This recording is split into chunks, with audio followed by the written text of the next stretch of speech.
ರಾಜ್ಯ ಸರ್ಕಾರದ ವಿರುದ್ಧ ಸಾರಿಗೆ ನೌಕರರ ಪ್ರತಿಭಟನೆ ಮತ್ತೊಮ್ಮೆ ತೀವ್ರಗೊಂಡಿದೆ.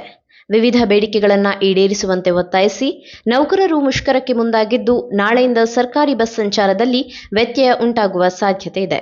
ಹಿಂಬಾಕಿ ವೇತನ ಪಾವತಿ ಹಾಗೂ 2024ರ ಜನವರಿಯಿಂದ ವೇತನ ಪರಿಷ್ಕರಣೆ ಜಾರಿಗೊಳಿಸುವಂತೆ ಒತ್ತಾಯಿಸಿ ಕೆಎಸ್ಆರ್ಟಿಸಿ ಸೇರಿದಂತೆ 4 ನಿಗಮಗಳ ನೌಕರರು ಹೋರಾಟಕ್ಕೆ ಸಜ್ಜಾಗಿದ್ದಾರೆ.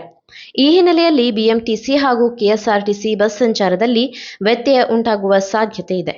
ಸಾವಿರಾರು ನೌಕರರು ಬೆಂಗಳೂರಿನ ಫ್ರೀಡಂ ಪಾರ್ಕ್ನಲ್ಲಿ ಅನಿರ್ದಿಷ್ಟಾವಧಿ ಪ್ರತಿಭಟನೆ ನಡೆಸಲು ಸಜ್ಜಾಗಿದ್ದಾರೆ. ನಾಳೆಯಿಂದ ಮತ್ತೊಂದು ಹಂತದ ಹೋರಾಟ ಆರಂಭವಾಗಲಿದ್ದು, ನೌಕರರು ಕರ್ತವ್ಯಕ್ಕೆ ಗೈರಾಗುವ ಸಾಧ್ಯತೆ ಇದೆ. ಇದರಿಂದ ರಾಜ್ಯದ ವಿವಿಧ ಭಾಗಗಳಲ್ಲಿ ಬಸ್ ಸೇವೆಗಳು ಅಸ್ತವ್ಯಸ್ತವಾಗುವ ಆತಂಕ ಎದುರಾಗಿದೆ. ಇದಕ್ಕೆ ಪ್ರತಿಯಾಗಿ ಸಾರಿಗೆ ನಿಗಮಗಳು ಕಠಿಣ ನಿಲುವು ತಳೆದಿದೆ.